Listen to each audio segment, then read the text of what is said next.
Here is the news read by Clement Mwanza. The headlines.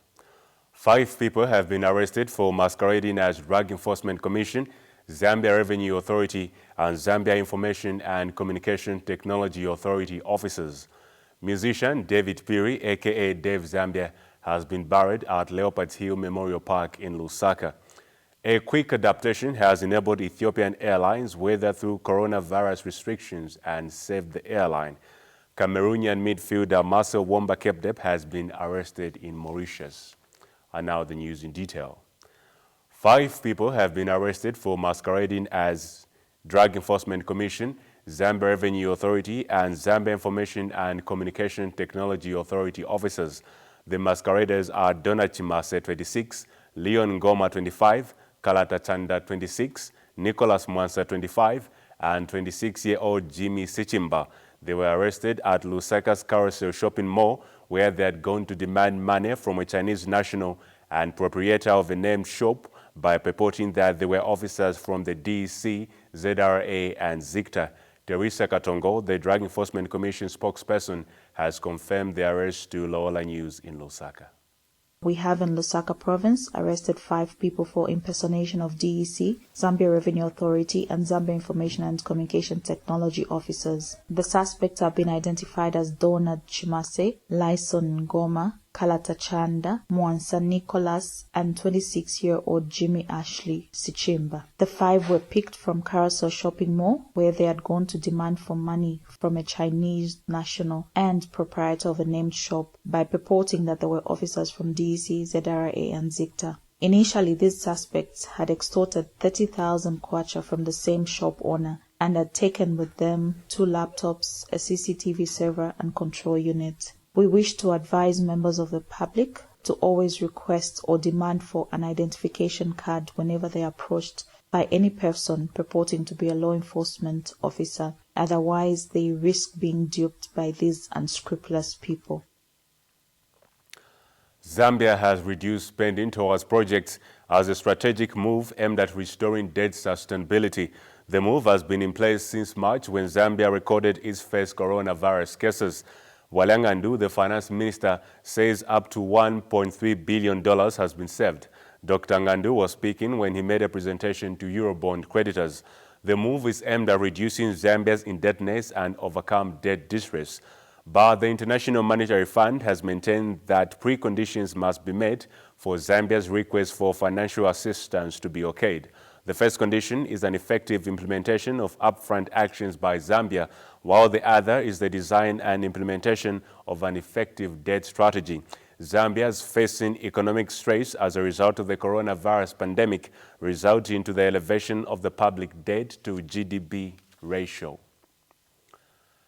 The Jesuit Center for Theological Reflection has commended government for doubling the allocation towards the social sector in the 2021 national budget, but the center has pointed out that the possibility of achieving the goal is likely to fail because the country will keep borrowing.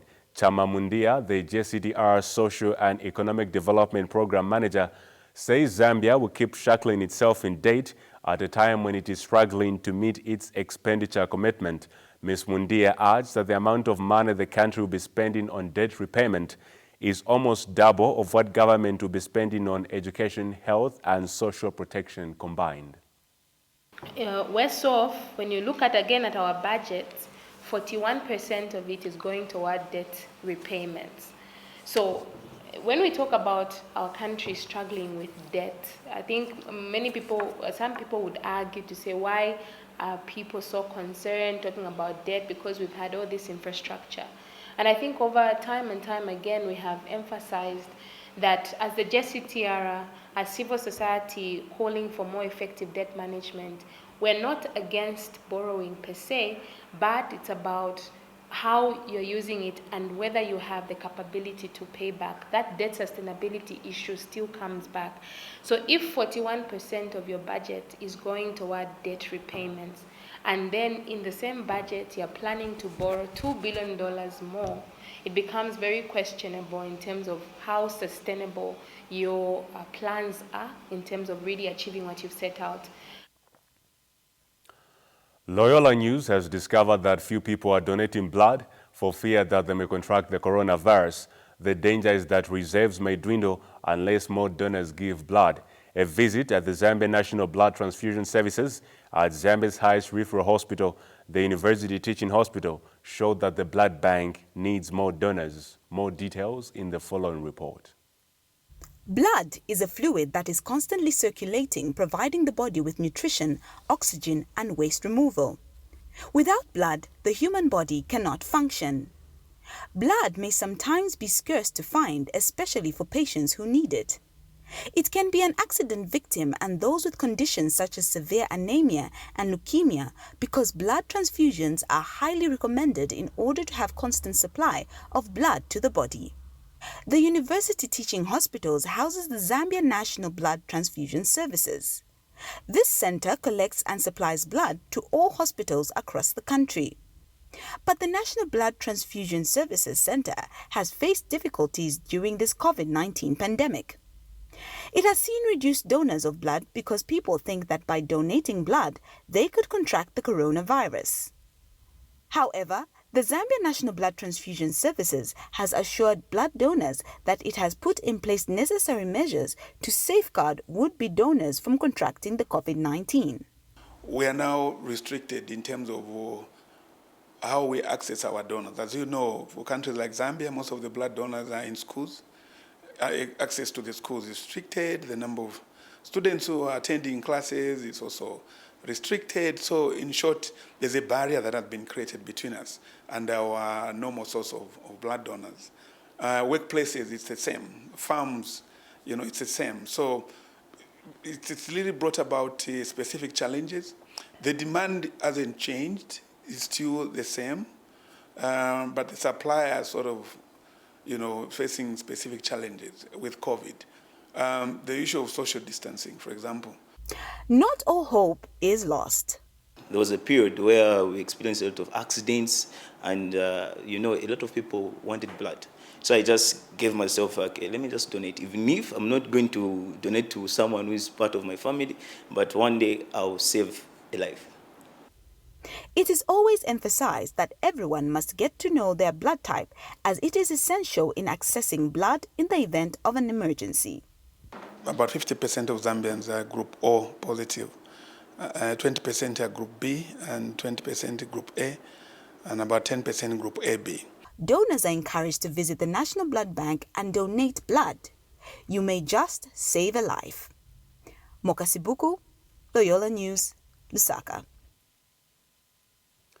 The Chisamba District Education Board has reported high attendance levels of pupils in the first 2 weeks of schools reopening after the coronavirus pandemic indefinite closure. Grace Banda, the District Education Board Secretary, says Chisamba has recorded a near 100% of school attendance. Ms. Banda has attributed the high attendance levels to the sensitization programs the district had embarked on prior to reopening.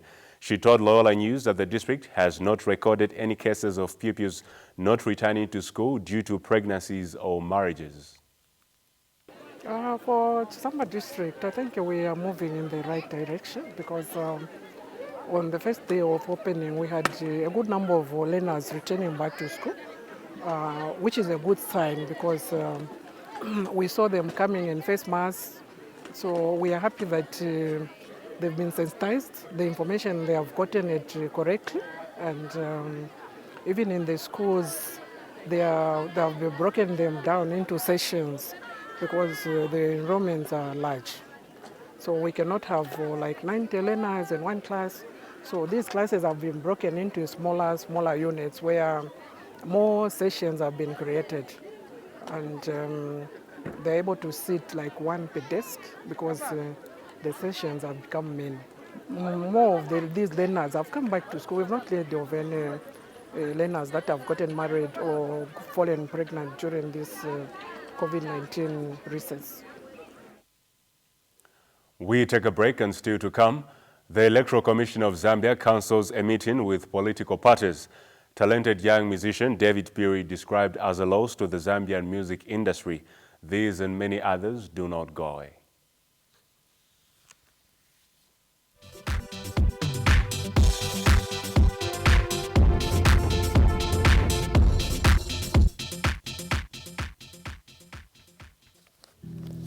As frontliners in the battlefield, we choose to rise above COVID-19. Yes, we choose to fight and to rise above discrimination and not to succumb to fear. We are now alert, and together as one, we are ready to raise our strides of hope. Death might be knocking at the front door, but no mountain is too high, no river too wide, no storm too fierce. Our pain will strengthen us. Fear will drive our faith. Tiende pamozi na mtima umozi. Atwende antomwe amoyo mwe. I stayed at work for you. Stay at home for me and be safe. Be that change. Please, do your best to stay at home. If you must leave your home, please remember to mask up. Keep social distancing of at least 1 meter and wash your hands often with soap and running water or any alcohol-based hand sanitizer.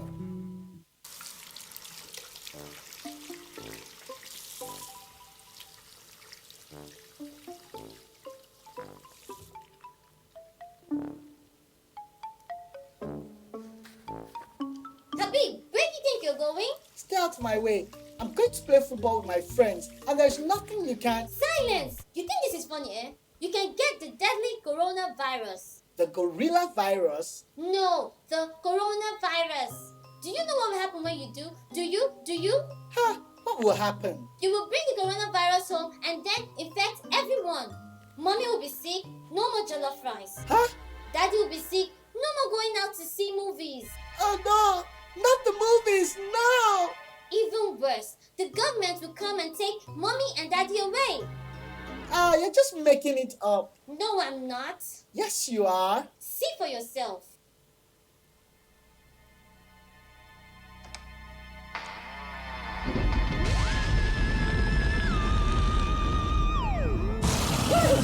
Okay, it's real. It's real. What should we do? The coronavirus is out there. We should stay at home for now. Always wash our hands with soap and water so we can prevent it from spreading. Boo! Stay home, stay safe from all of us at Ant Hill Studios.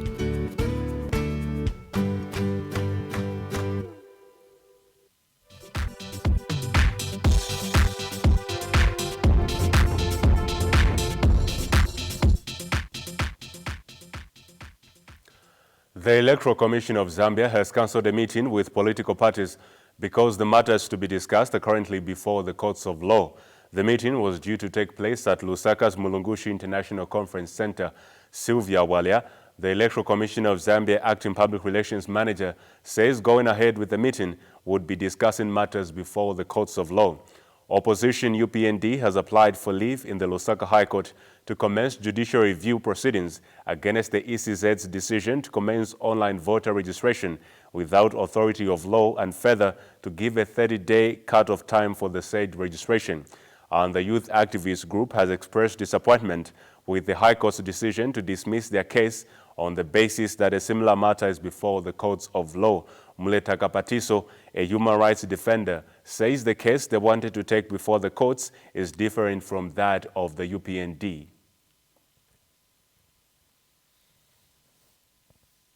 The dismissal of our case in the High Court comes to us with shock because the basis on which the case was dismissed is that there was another case in Judge Chitabo that had been pursued by the UPND, and the court was saying they can't have courts of equal power deciding over similar issues and there will be confusion. But then our response is that, you see, the applicants are different. UPND is a political party, we are not a political party. We are citizens, we are youth, and we were pursuing different grounds, we were taking a different angle. So it came to us with shock that the case was dismissed without going into the merits of each. And we are saying that we are not giving up yet. We are exploring other avenues to see to it that ECZ rescinds that decision. A political analyst and researcher says opposition political parties in Zambia are not giving effective checks and balances to the government. Alex Ngoma, a University of Zambia lecturer, says political parties in Zambia lack constructive criticism. Dr. Ngoma says opposition parties opt to oppose everything that the government embarks on without offering any solution. When you look at the opposition in Zambia, you will see that it has not actually provided what one may call effective checks and balances to the government of the day. And two reasons can actually be cited to explain that development. One is that the opposition in the country is actually very fragmented to a point where there is even a disunity amongst opposition political parties. They disagree on a lot of things. Instead of being united, speaking with one voice and engaging government on the national issues. Secondly, and even more importantly, you will see that in the opposition camp, there are those political parties which appear to have decided to oppose anything and everything that the government of the day does or says. And they do that without actually even attempting to offer alternatives as to how they see things, how they believe things can be better done.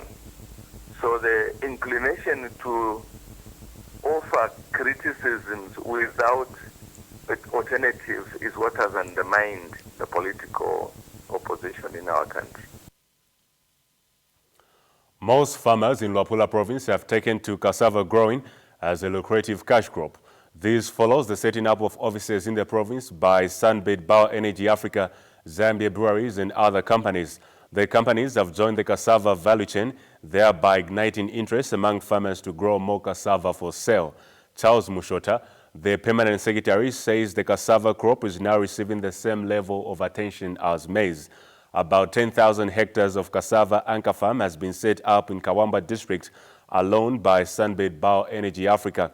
Zanis reports that Mr. Mushota was speaking after he toured the over 500 hectares Sunbed cassava nursery in Kawamba's Chitondo area. Mr. Mushota notes that the recruitment of small-scale cassava farmers on the Sunbed Outgrower scheme has created thousands of economic opportunities for the local people. Cassava has an advantage over maize because it only requires low inputs but gives high yields.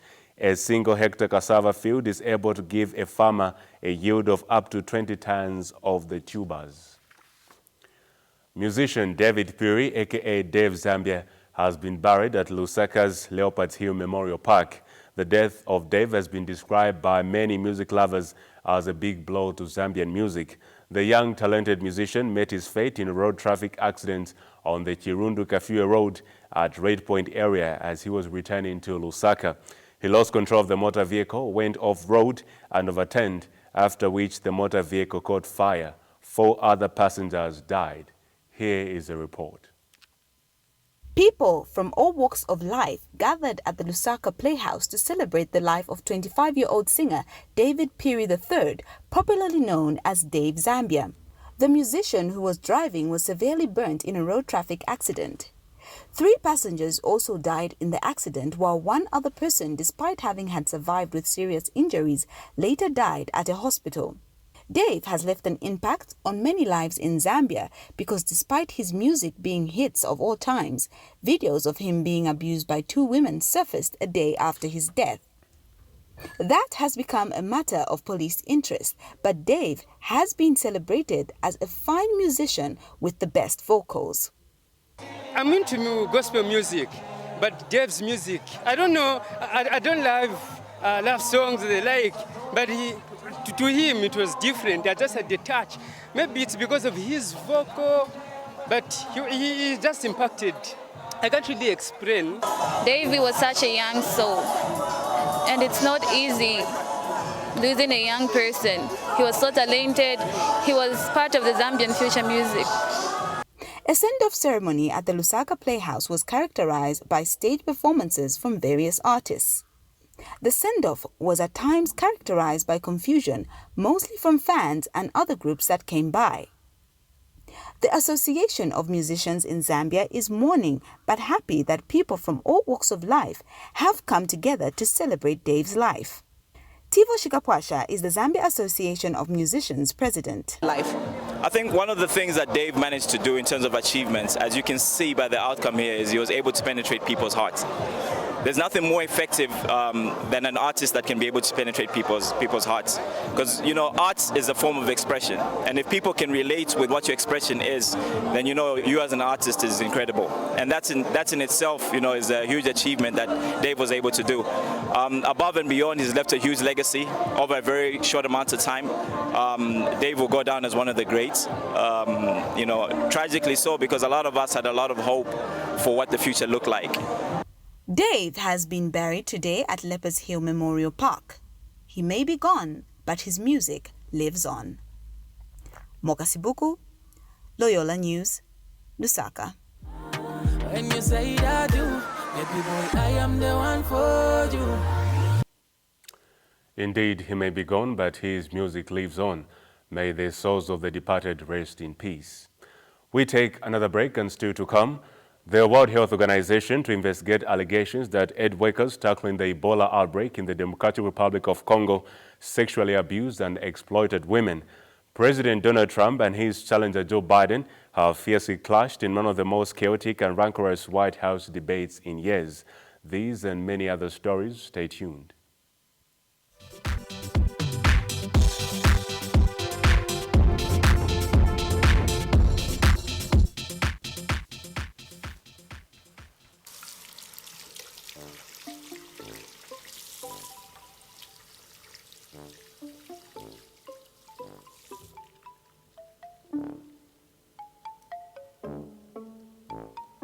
Habib, where do you think you're going? Stay out of my way.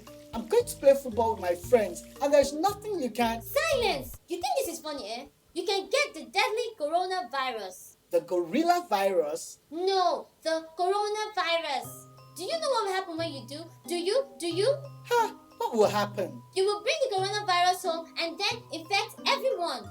Mommy will be sick, no more jollof rice. Huh? Daddy will be sick, no more going out to see movies. Oh no! Not the movies, no! Even worse, the government will come and take Mommy and Daddy away. Ah, you're just making it up. No, I'm not. Yes, you are. See for yourself.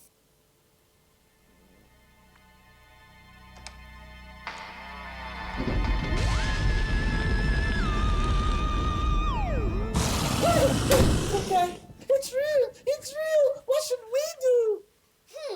The coronavirus is out there. We should stay at home for now. Always wash our hands with soap and water so we can prevent it from spreading. Boo! Stay home, stay safe from all of us at Anthill Studios.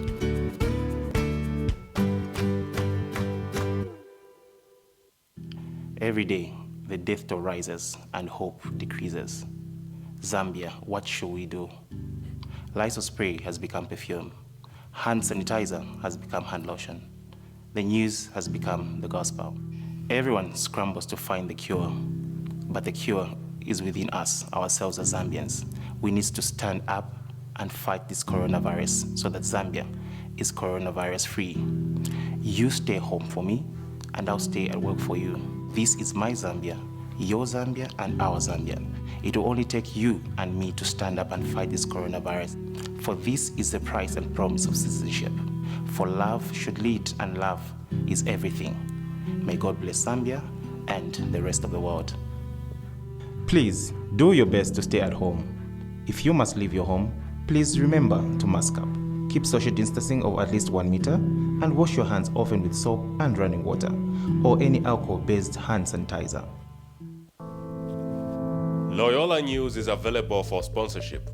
Contact us on telephone number 290912, mobile number +260 978 990980.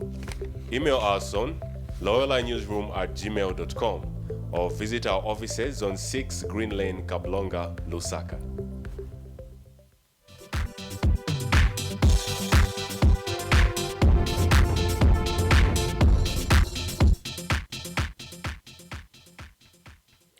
In international news, operations of South African Airways, the country's national carrier, have been suspended with immediate effect.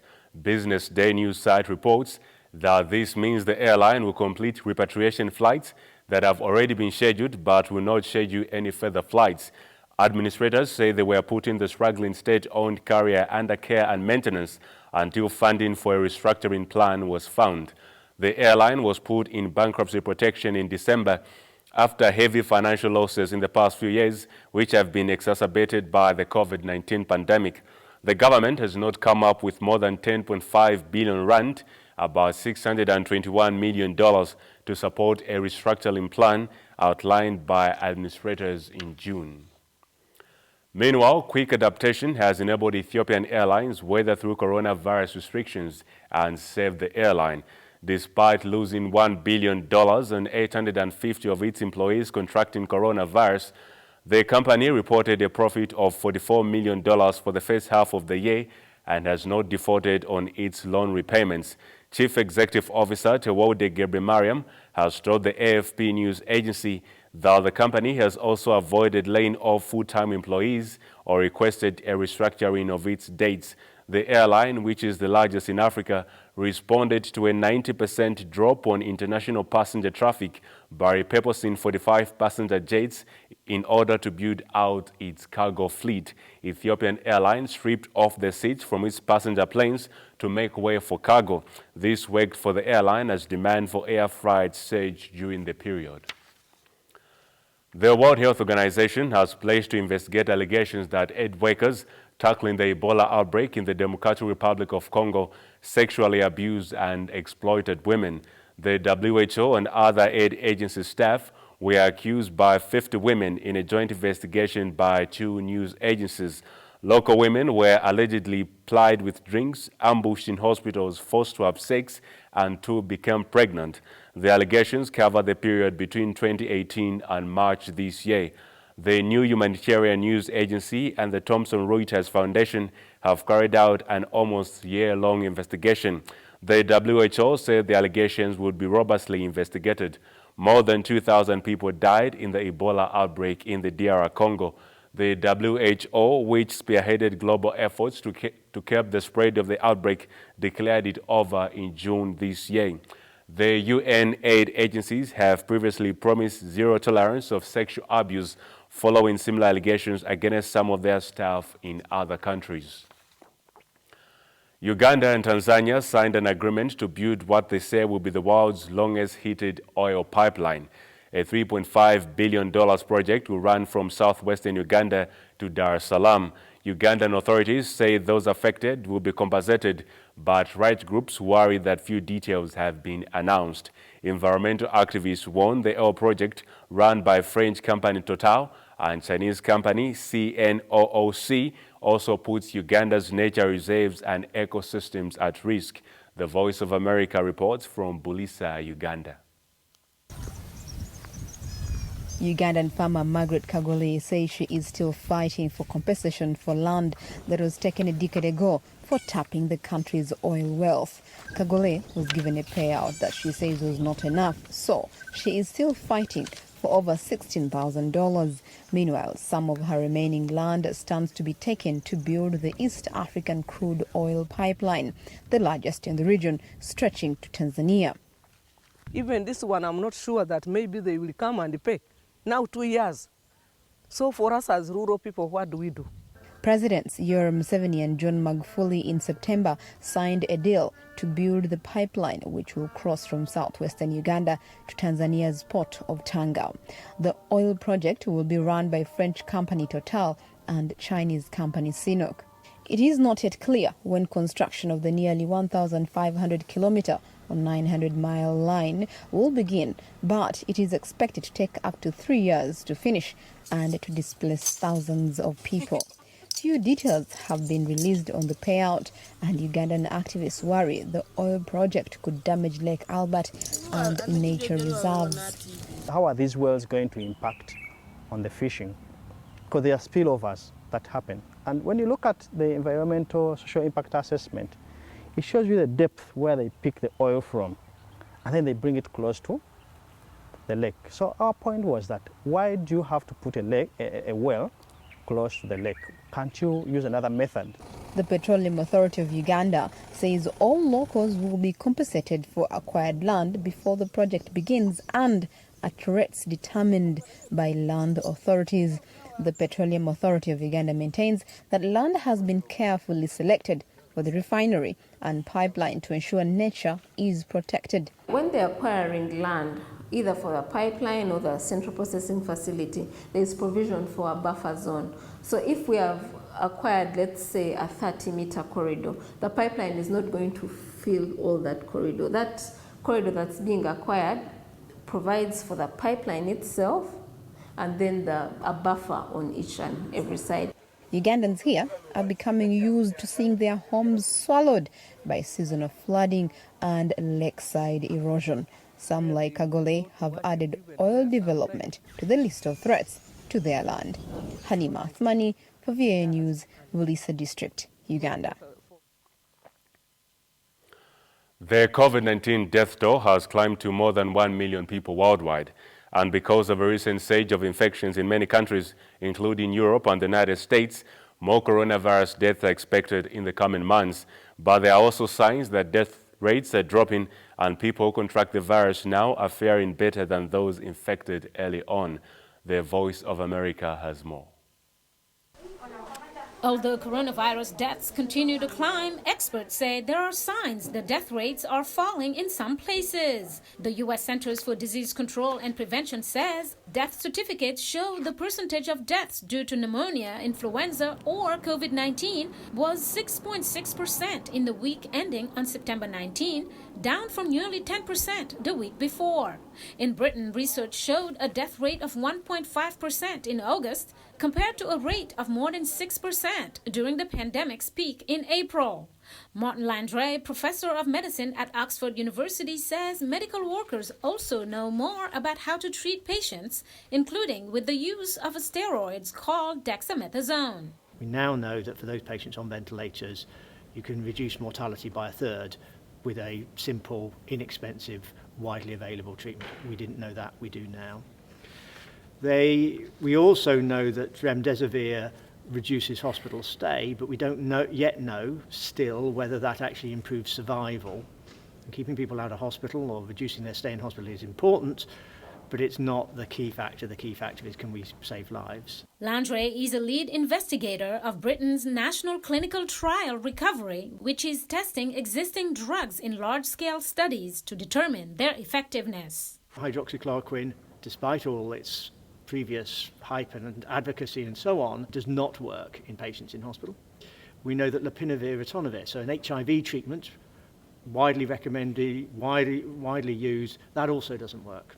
As communities and universities decide on how best to protect against the virus, some experts suggest the COVID-19 is here to stay, just like other viruses. Professor David Heyman sits on the World Health Organization's Strategic and Technical Advisory Group for Infectious Hazards. At present, it appears that it may become endemic.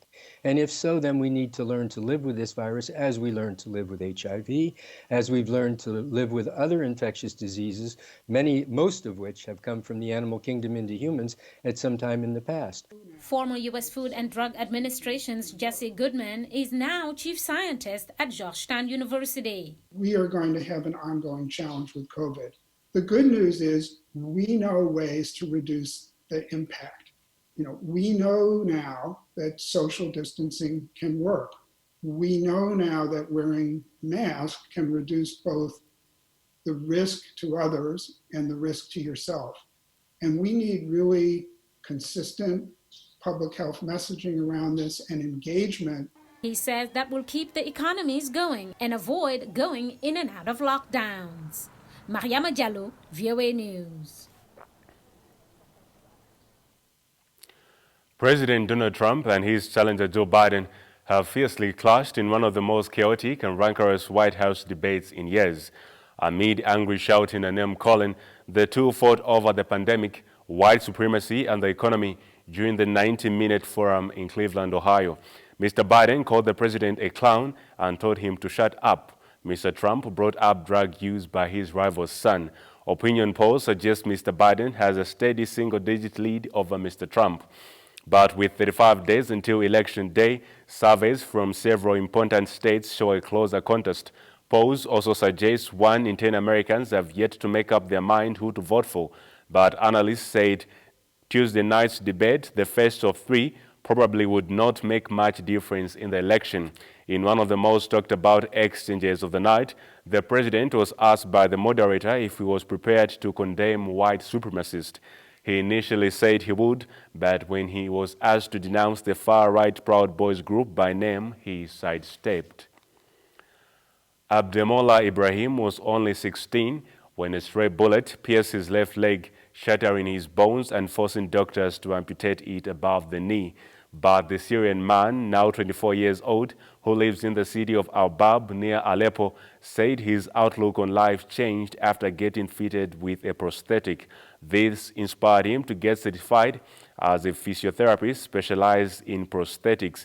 Ibrahim now works at the Al-Bab Center for Prosthetics, which is funded by a UK-registered charity, Hand in Hand for Aid and Development, that provides medical aid across Syria.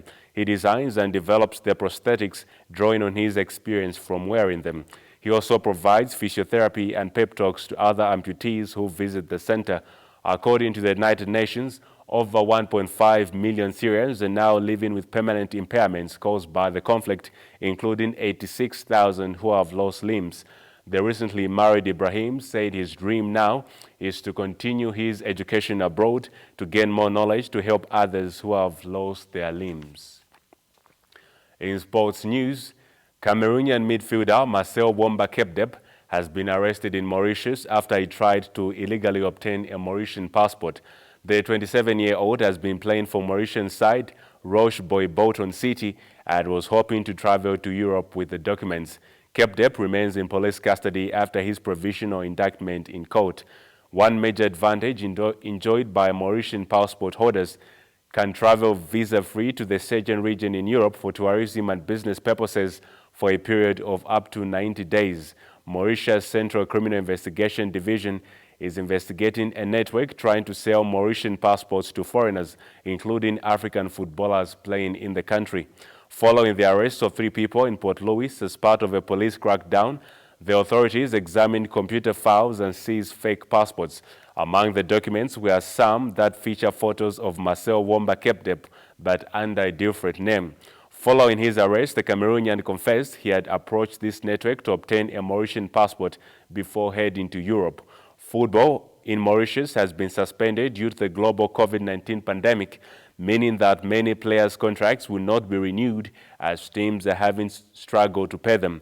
Kepdep participated in the Confederations Cup last year as Roche Boy Bolton City made their debut in the second-tier continental club competition with a win over Botswana's Zwaneng Galaxy before being eliminated by Zambian side Zanaco. That sporting item brings us to the end of our news, but before we go, here's a retake of the main stories.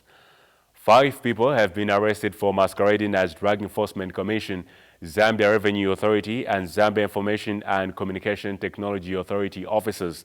The masqueraders were arrested at Lusaka's Carousel Shopping Mall, where they had gone to demand for money from a Chinese national and proprietor of a named shop by purporting that they were officers from the DEC, ZRA, and ZICTA. Musician David Piri, aka Dave Zambia, has been buried at Leopards Hill Memorial Park in Lusaka. Dave has been described by many music lovers as a big blow to the music industry.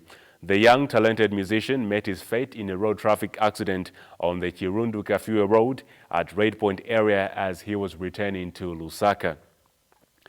A quick adaptation has enabled Ethiopian Airlines weather through coronavirus restrictions and save the airline. Despite losing $1 billion and 850 of its employees contracting coronavirus, the company reported a profit of $44 million for the first half of the year and has not defaulted on any of its loan repayments.